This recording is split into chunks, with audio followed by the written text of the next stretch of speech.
Hey, for this brief confirmation, this is an open vision during prayer. I was actually in heaven, just chatting it up, with the most holy Trinity, And next thing you know, as we're talking, because Satan was in the main conversation, okay? And I'm talking about how he's unfairly being condemned. People are trying to bind him just because they don't want to do their test, okay? And condemning him because of their flesh. You know what I mean? So we just chatted it up. You know what I mean?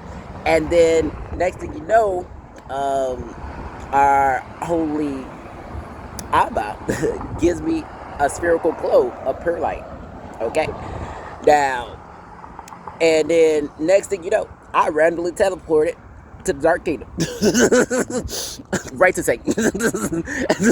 And then I was like, oh, this is from Abba. And then without conversation, I just understood the assignment. After that, because he looked and he pulled out the lightning bolt from a priest's vision, because Abba, the holy Abba, had given him a singular lightning bolt, right? And he took him out. He's looking at him like kind of baffled. Okay, because I'm like, hey, I don't know, I am just, hey, I'm just apparently I'm being obedient, but I wasn't aware that I received instruction. So I teleported to Earth, and then just like mid conversation, and then that was it. And then after that, I think it was some spiritual cleansing that was happening. That's why I teleported to Earth, and then I teleported it to heaven. Okay, now when I went to heaven, I'm just chatting up, with the holy Abba and stuff like that, and with the whole holy Trinity. Okay, now next thing you know, I just felt something. It was just like it was a spiritual sense, and then I was like, "He's ready," like Satan's ready. And then Holy Abba stands up, both his hands, and it's like fist-like manner, and like his hands charge up with lightning, and then it shoots down into Dark Kingdom, and it all his lightning shoots into that singular lightning bolt to cut open Satan's chest, and then that globe of pure light goes into like his chest, into his heart. And then after that, Abba was still shooting them up, with the lightning bolts, you know what I mean? After that, he stopped, and then his flesh sealed up, okay. And then all right. So the little part I need to add, okay. So after after he was getting blazed by them lightning bolts from Abba, okay, Satan, uh, you know, everything sealed up, his chest sealed up and everything, okay. Uh, your boy Satan, okay, he started, his flesh started like evaporating, like his black, like crud, like it was just, yeah, it's kind of hard to describe, okay. It started evaporating in the unseen, okay. And then I'm there, you know what I mean. And I'm just watching it. I was like, oh, okay, this happening, okay, cool. And then next thing you know, he was laying like naked, like, and he's just like curled up, like balled up, right? And so then I was like, okay, I'm not even sure what's happening, okay? So I teleport back, to heaven or back to earth for spiritual cleansing. And then during the spiritual cleansing, is a bunch of people walking around. And then next thing you know, I look up and I see Satan walking the abyss. And he was like dressed in clothes and everything. I was like, okay, he lives. Okay. oh, I took part of the question by character because I just left the boys like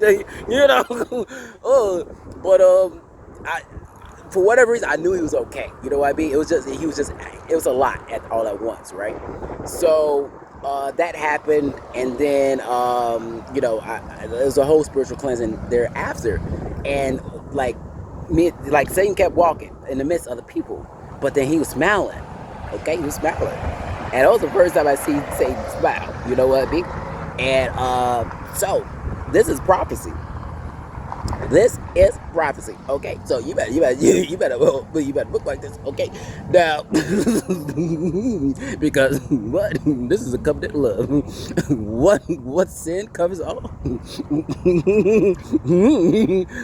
Above prophecy or love? Okay, now go.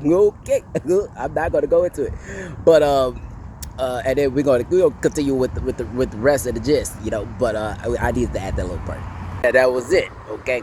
Now we gotta be careful. Okay. Now, because Satan feels some kind of way because people are condemning him because of their sin and their flesh. Yeah, nothing to do with what you done. Okay. That's like you going to court for a DNA test and you condemn it the DNA tester, okay? Because you are the baby daddy, okay? You're the baby daddy. That ain't got nothing to do with that, okay? Just a bit. You were wrong and you were fleshy, okay? That was it, right? You're in court, right? Just a bit. Be true. You took an oath, okay? Now, this goes back into like how Satan's unfairly being condemned and how this affects the kingdom, because this affects the system and how we're required to be tested and prove our faith. Okay, now you go to Genesis and you read Genesis very thoroughly, okay? You know what I mean? And you meditate in it day and night, and you're not looking and you're not reading just word for word. You digest it, you eat the page. Light is not good, okay? Because when Genesis happened, they had no knowledge, they had no discernment. They were man and woman without knowledge, without discernment.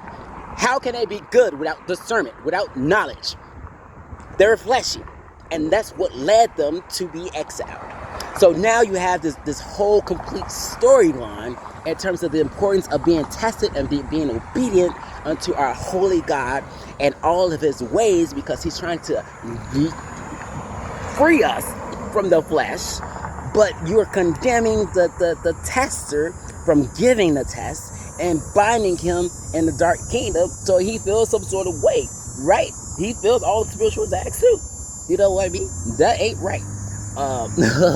All right, now I'm gonna say a prayer, and I'm gonna pray on behalf of Satan for everybody that's condemning him for their flesh.